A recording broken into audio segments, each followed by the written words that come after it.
Baba, senin Gonca'nın annesine aşık olman olabilir mi bütün bunların sebebi?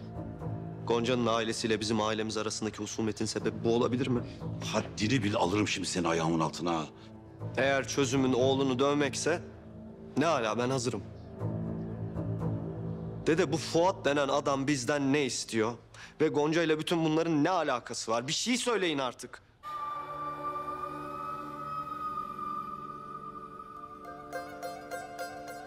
Bununla da ilgili tek kelime edilmiyor. Isparta'da onca lavanta işleyen fabrika varken neden bu adam bizimle uğraşıyor?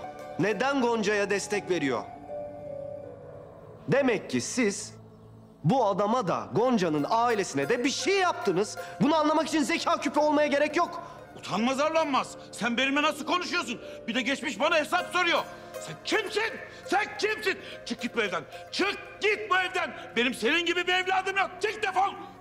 Halil yeter, zırvalamayı bırak. Yeter artık be. Bıktım artık benim üstüme kurmuş olduğunuz tahakkümden. Bu çocuğun babası benim. Duydun mu dediğimi? Bu çocuğun babası benim. Ben ne dersem o olacak. Çık, çık git, aklını başını toplayana kadar gelmeyeceksin bu eve. Yürü.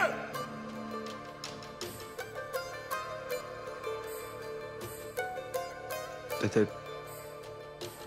babamın kararları benim için baş tacıdır. Eyvallah.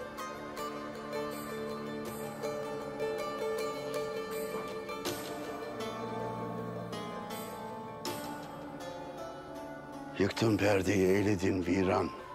Bu ailenin başına gelen en kötü şey. Ne Gonca ne de ailesi.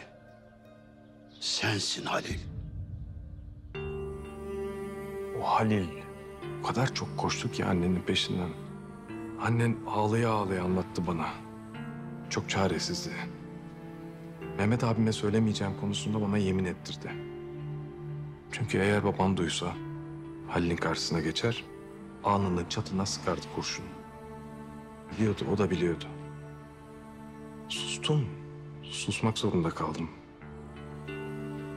Sonra öğrendi baban. Delirdi. Geçti Halil'in karşısına, hesap sordu. O Halil her şeyi inkar etti tabii. Sonra baban Mehmet abim bir anda ortadan kayboldu. Sıra kadem bastı. Bir daha da geri dönmedi. Annen çok bekledi onu. Günlerce ağladı. Çok bekledi Gülümser ablam. Sonra ne oldu? Sonra ben geçtim karşılarına. Halil'in gözlerinin içine baktım. Ne yaptınız Mehmet abime dedim. Tehdit ettiler beni. Korkuttular. Küçüktüm. Gitmek zorunda kaldım. Kaçtım.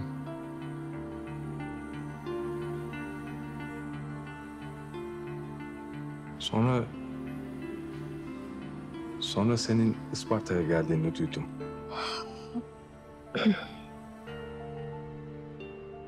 Babana, Mehmet abime borcumu ödemek için kalktım, buraya geldim. Seni buldum.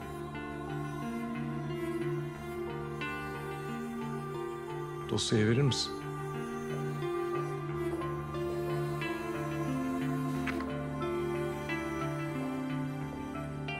Ancak bu dosyada istikbalin var.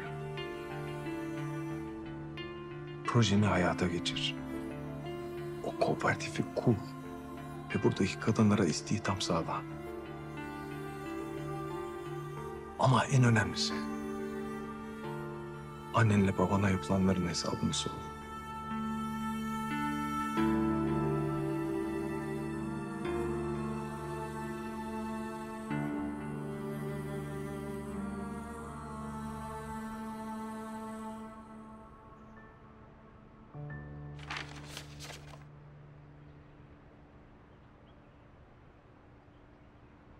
Nerede kaldı benim toprağım?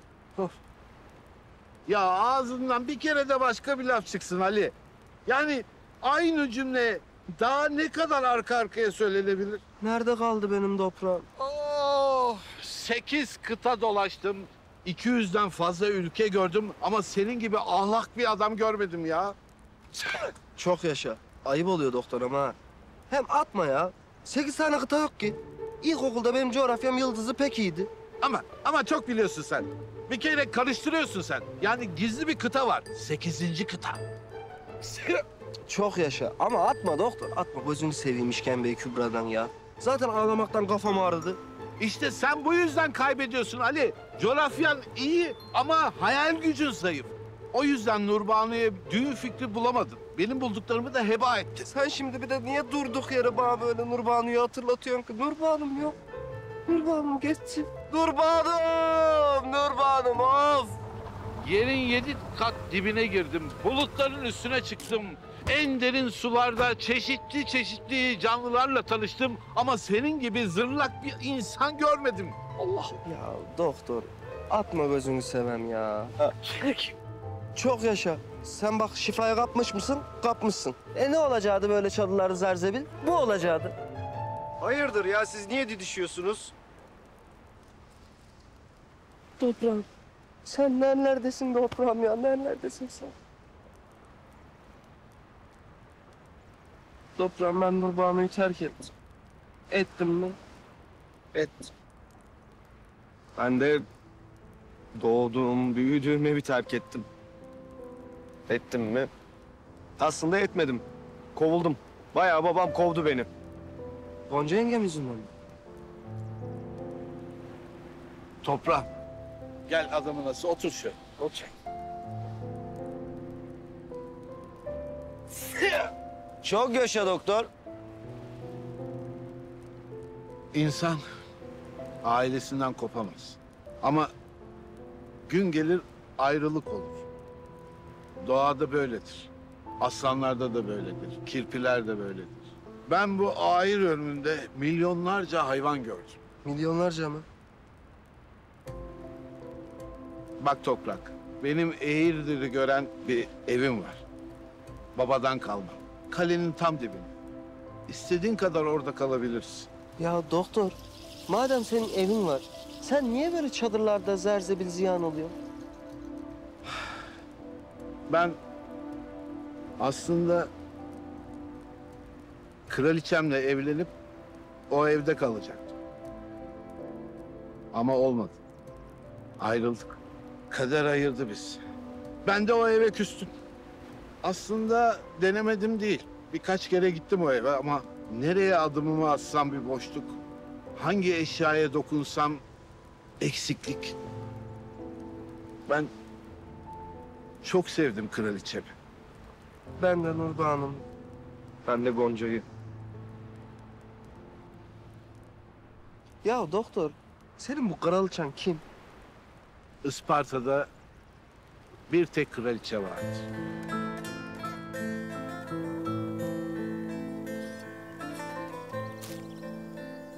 Ah benim güzel kızım.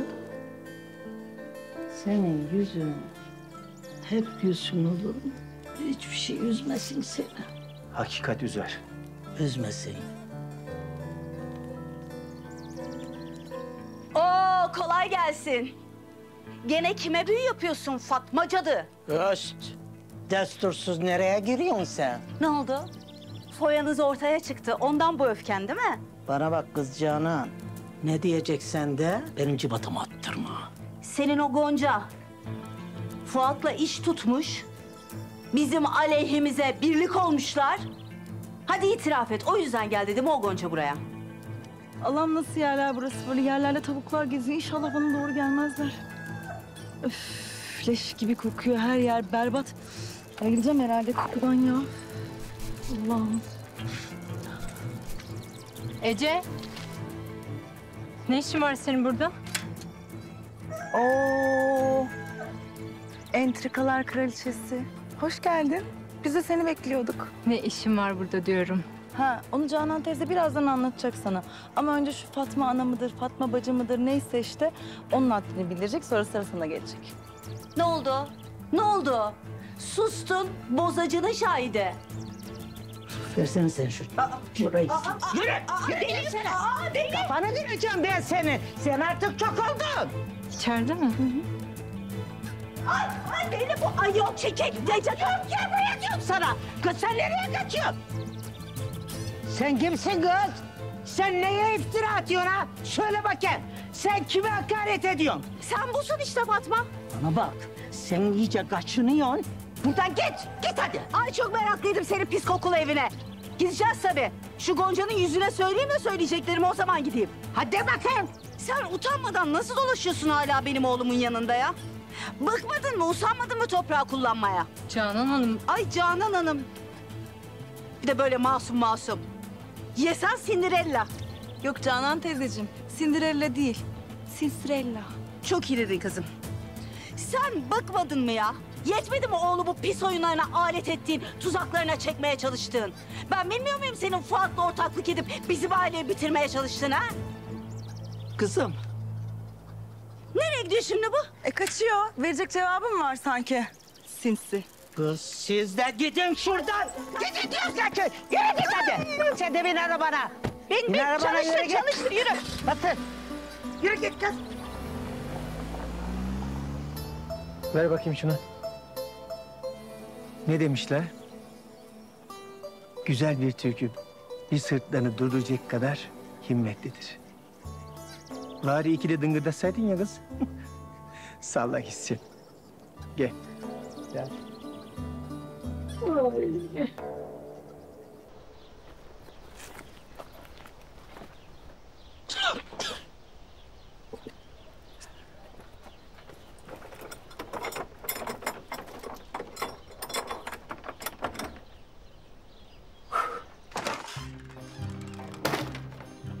Hadi buyurun buyurun.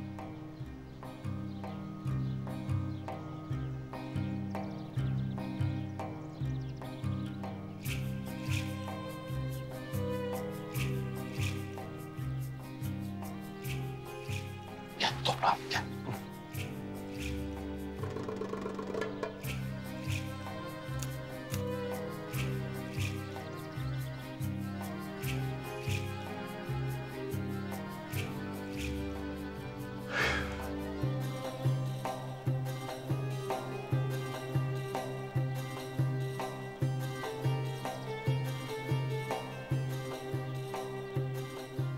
Doktor burası çok güzelmiş ya.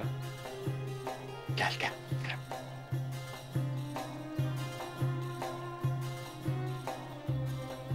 Has adam toprak. Artık burası senin. Ben burası için kira vereyim ama sana. Çok yaşa. Herkese 1500, sana 150. Olur mu öyle şey doktor ya? Olmaz. Bak onu da almazdım ya, ısrar edersin diye söyledim. İyi yaşa. Ah ah, ben bu surlarda Nurban'ımı terk ettim. Ettim mi? Ettim. Ah ben ne ettim? Toprak, ben de müsaade istiyorum. Duramam artık buralarda. Çünkü kraliçem yok. Duramam. Doktor. Ne oluyor? İyi misin sen? Doktor yanıyorsun sen. Aşk ateşi bu, aşk ateşi.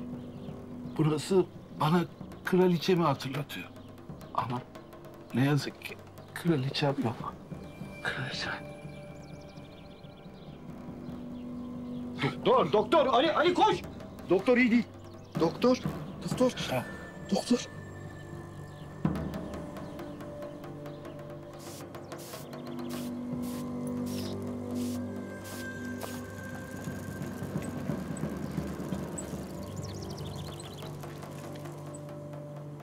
Merhaba yine efendim. Merhaba.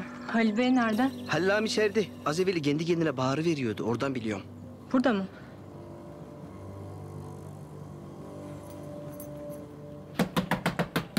Efendim zile de basabilirsiniz.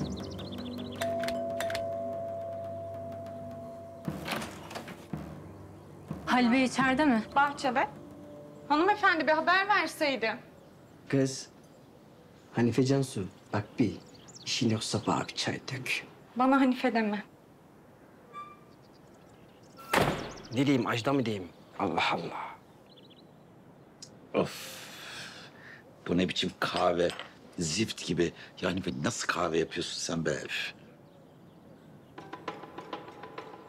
Oha! Ne oluyor ya? Dingo'nun ahırı mı burası? Ne yaptı Toprak Efendi, bir de dış kapının anahtarını mı verdi sana? Ne yaptınız babama?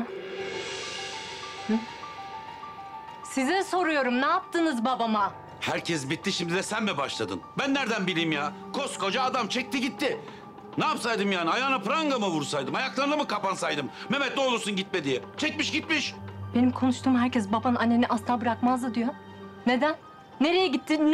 Nasıl kayboldu birden ortadan? Ya ben nereden bileyim?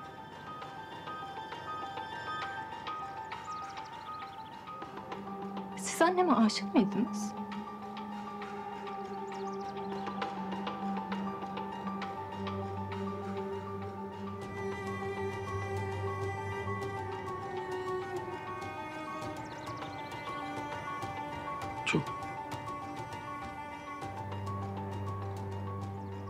Çok aşıktım.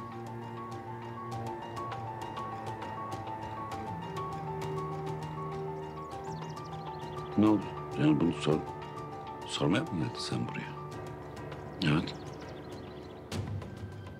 Ben annene Gülümser'e çok aşıktım. Ama o beni hiç sevmedi. Gittin. Babanı sevdi. Mehmet'i sevdi. Sonra gitti. Tahir'i sevdi. Beni sevmedi.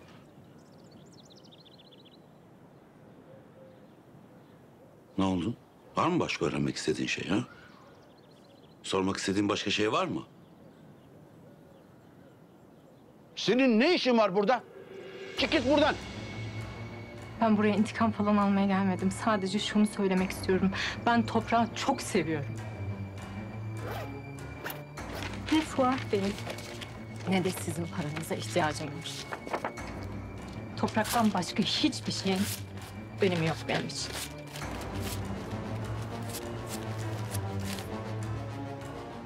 Babama ne yaptığınızı da öğreneceğim. Hiç şüpheniz olmasın.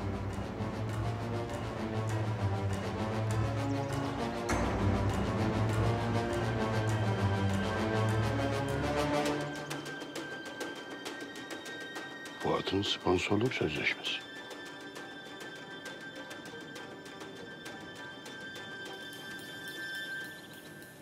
Anam.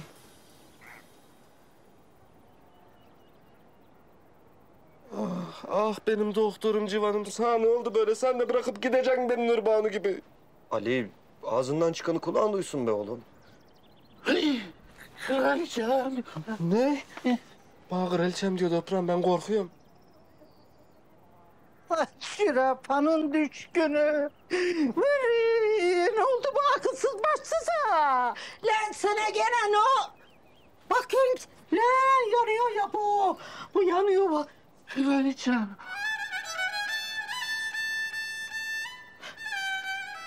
Havale geçiriyor. Vallahi havale geçiriyor. Demin bana da kraliçem dedi. Kraliçem, bütün dünyayı dolaştım. Her yeri gördüm ama senin gibisini görmedim. Affet beni. Kraliçe Fatma Ana mıymış? Vallahi Fatma Ana'ymış. Ben bir tane patlatacağım ha Fatma Ana'ndan başlatma. Adam ölüyor. Adam ölüyor hala Fatma Ana diyor bu. Götürün şunu. Şunu götürün, batırın, çıkarın soğuk sulara. Bir şeyler edin, havale geçiriyor be. Ana! Kraliçem, kraliçem bütün dünyayı dolaştım. Binlerce ülke gördüm. Ama seni de yanımda götürdüm. Yüreğimde Pencap'tan Münih'e, Münih'ten Kiev'e. Gel. Öleceğim ya. Bir seferde yalan sığma be. Aman Seyfi. Ne olurdu sanki böyle gergit akıllı olmayaydın be. Ali, iyice yum beni, kesene. İşte delidir ne yapsa yaradır. Aman Seyfi. Gördün değil mi seviyesizliği? Ay yaşadıkları yerden belli Canan teyze. Her yerde haşeratlar, tavuklar. Hijyen sıfır. 2022 yılında yaşıyoruz ya. Medeniyet uğramamış bunlara daha şekerim. Elim aşadılar. Baba, Neredesin sen Canan? hayırdır baba, bir şey mi oldu? Senin o kocan olacak Andaval toprağı evden kovdu. Ne? Dur, daha bitmedi. O Gonca Hanım geldi. Fuat'ın kendisi için yaptığı sözleşmeyi yırtıp kafamıza attı. Kocan da ağlıya ağlıya senin anana aşıktım dedi. Canan teyze. Bu adamdan artık sana hayır yok Canan. Yıllardır zaten her şeyi berbat etti. Senelerdir senin için katladım ben bu adamı. Yeter artık. İkrah geldi. Nerede şimdi? Ne bileyim ben nerede? Neredeyse nerede?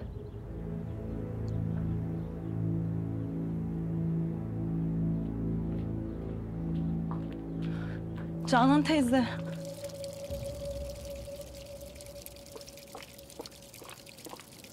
Yavuz, Buyurun hanımım. Halil nerede? Toprak Bey'in ofisine geçiverdi demincek. Canan teyze. İyiyim kızım, sen beni merak etme. Emin misiniz? Hadi sen git işine gücüne bak. Tamam.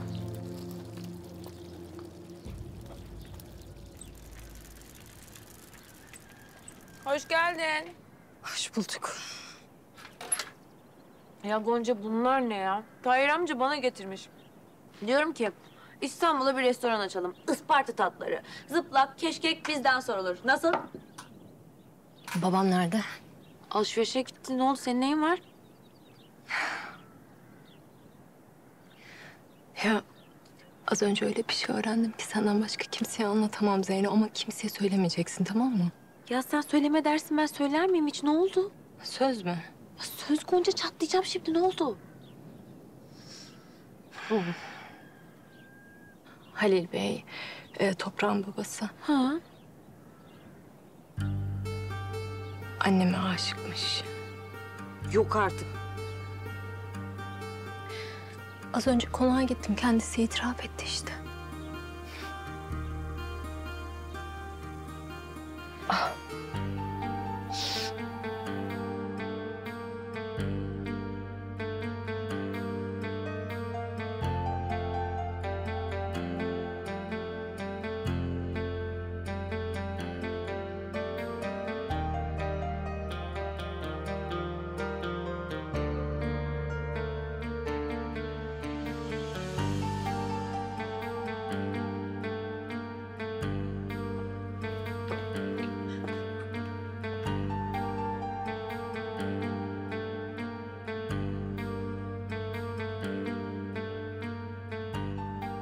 Sen toprağı evden mi kovdun? Kovdum. Olmadı, çık buradan dedim. Peki Gonca'ya ben Gülümser'e aşıktım dedin mi?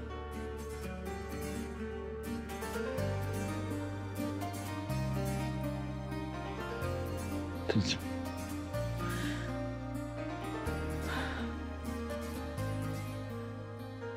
Sen niye böylesin Halil? Bilmiyorum. Yapamıyorum Canan. Ya ben senin Rıfat ağanın istediği gibi bir adam olamıyorum. Anlamıyor musun sen bunu? Benim soyadım ne? Ha? Ne benim soyadım? Atabey. Değil mi? Ya ben senin babanın soyadını taşıyorum. Ben böyle bir iç güveysiyim. Anlamıyor musun beni? Babam haklı. Ben hiçbir şey beceremiyorum. Hiç. Ya Canan, ben Güller'den nefret ediyorum diye şirketi batacak duruma getirdim. Yani öz oğlum... Ben öz oğluma söz geçiremiyorum Canan. Daha dün ortaya çıkmış çocuk denecek bir kıza yenildim ya. Baban her gün nefret ediyor benden, her gün. Benim yüzümden sen de hep mutsuzsun. Hep yani. Ben beceremiyorum.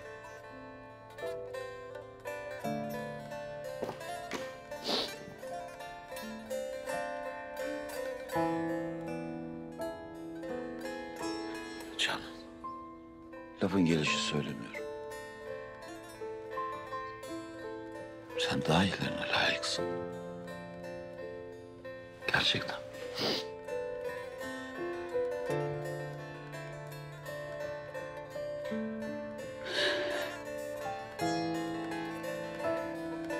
Ya artık üzme kendini. Bak yatırımcım var.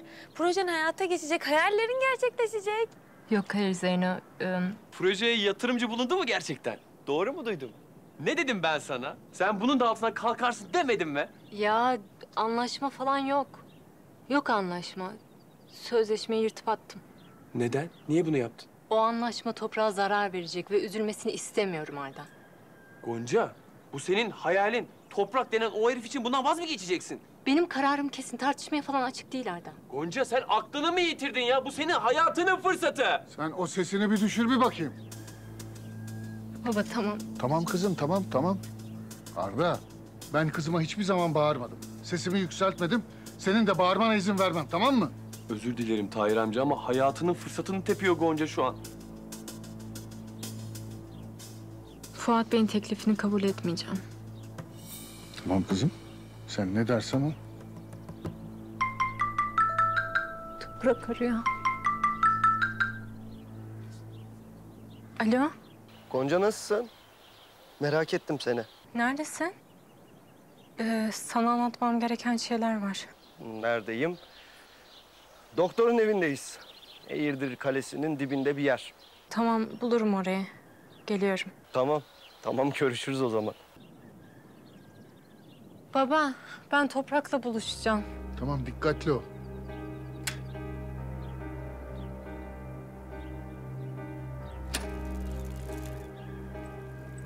Görüşürüz. Tahir amca, tekrar özür dilerim. Yani dilerseniz ben... Hayır, tamam istemem. Sen sakin ol yeter, tamam?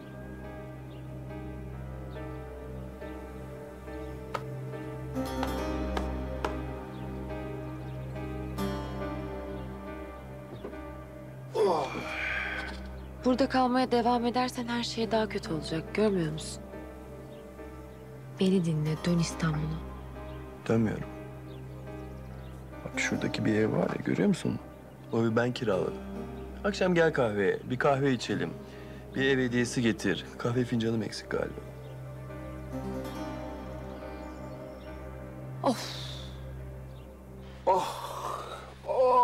Çok rahatladım. Allah razı olsun Ali. Yani ateşim de düştü, rahatladım, kendime geldim. Afiyet olsun doktor. İşte anca bunlar bulabildin. Yok anam, böceklenmemiş bir mercimek kaldıydı ben. Ama. Oy, al oğlum al cırcıplak ya bu. Ay baharat makarat bu kadar yapabildik işte. Kraliçem. Ben Hindistan'da Budizm öğretileri hemhal ederken işte böyle 2 parça kumaşla anadan üryan dolaşıyordum. Ya giydirin şunu, giydirin şunu. Hay deli midir nedir bu be? Giydir Ali, giydir beni. Ya toprağım keseledim, yuvdum. Şunu bari sen giydir ya. Oo Gonca kızım hoş geldin. Hoş bulduk. Gel yavrum gel. Hoş böyle. Gel bakın sen. Ya ben çok isterdim Ali, giydirmem mi? Giydiririm tabii de şimdi Gonca gelmiş, beklemesin, ayıp olmasın. Sana kolay gelsin. Giydir Ali. Giydireceğim. Toprak nerede? Burada kızım. Hoş geldin. Hoş bulduk. Bir konuşabilir miyiz? Tabii. Siz konuşun yavrum. Sizin eve gittim bugün. Neden? Babanla dedene Fuat Bey'le ortak olmayacağımı söyledim. Madem o adamın sana kötülüğü dokunuyor, o zaman bana da kötülüğü dokunuyor demektir Toprak.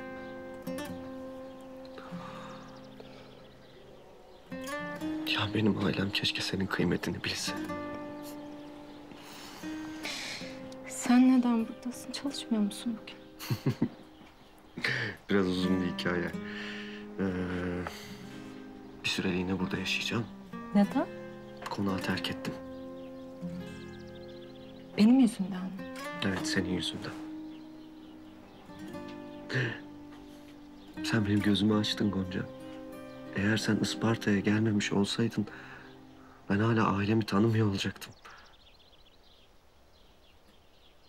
Abo, neden hala persemalle duruyor bu adam?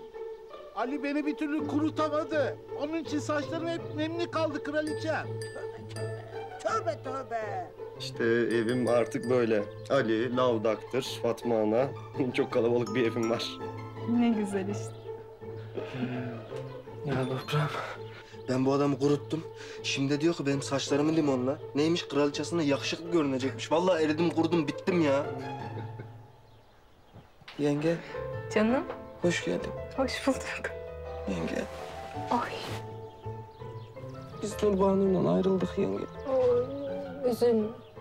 Nurbanu. Terk eden mi gider, giden mi terk eder? Her terk ediliş bir şifalanma sürecidir. Onu yüreğinden sök ve at.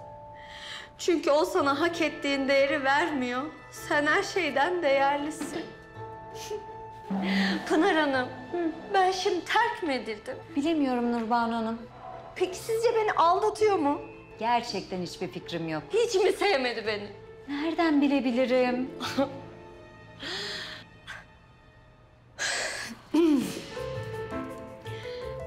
Beynini güncelle. Sen sus, oksitoksinin konuşsun. Başkalarına sarılarak yaralarını sar. Acilen oksitosinimi yükseltmem gerek. Pınar Hanım, size sarılabilir miyim? Nurbanu Hanım, vallahi ne olur daha fazla gelmeyin üzerime ya. Sabahtan beri yani.